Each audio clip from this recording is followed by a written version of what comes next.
Hi, I'm Susan from Sunrise Quilt Studio. Today's video is going to be a little bit different. I'm going to narrate through this one. I am currently working on this cactus basket quilt made with vintage quilt blocks and reproduction 1930s fabrics, and I am sewing this quilt top together using my Singer 301A. Now I chose the 301A after working for a little while on my modern machine. My machine broke down, and since I have a couple of different machines to choose from, I decided to switch over to this 301A. And the reason I did is that I don't own a 1/4 inch foot for any of my vintage machines at the moment. And this machine has the markings on the throat plate so that I knew I could get an accurate 1/4 inch seam. So I'm just using the regular foot and finishing the quilt using this machine. Now the 301A has a slant shank and the needle threads from right to left. So that's a bit different. Now I've only owned this machine for a couple of months, and I've gone through and cleaned it and oiled it, and I greased the gears, and I took the tension assembly apart and put it back together.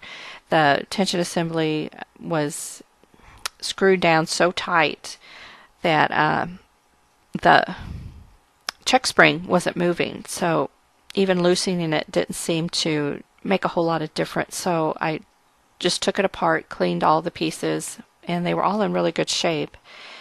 But then I put it back together and just fiddled with the tension just a little bit, and got it to where the tension is just perfect and the stitches look excellent.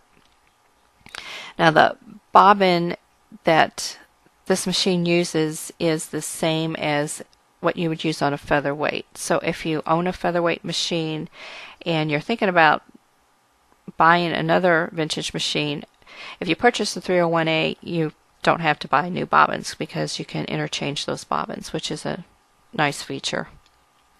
The Bobbin Winder is on the side of the machine, and it raises up to wind your bobbins, and then you can put it back down when you're done.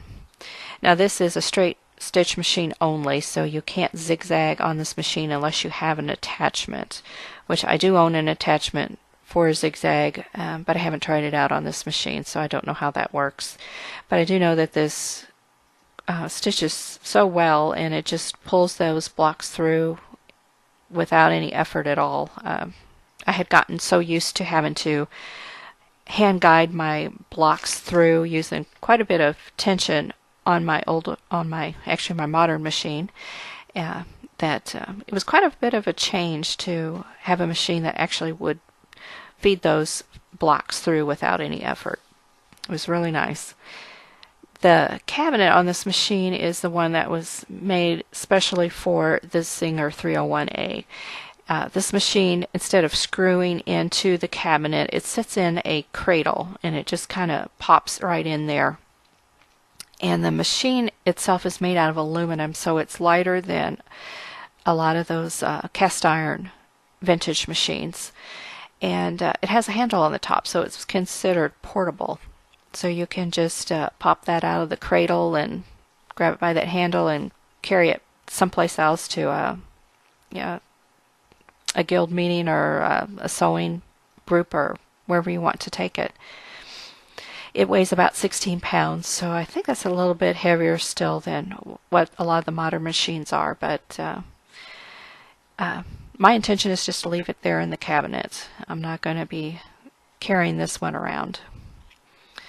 And the cabinet, when you lift the top comes out at a slight angle. It doesn't go straight out. It comes out at an angle, which is really nice too, and it helps hold the weight of your quilt top off a little bit to the side, and it's just really good for large projects like stitching a quilt top together.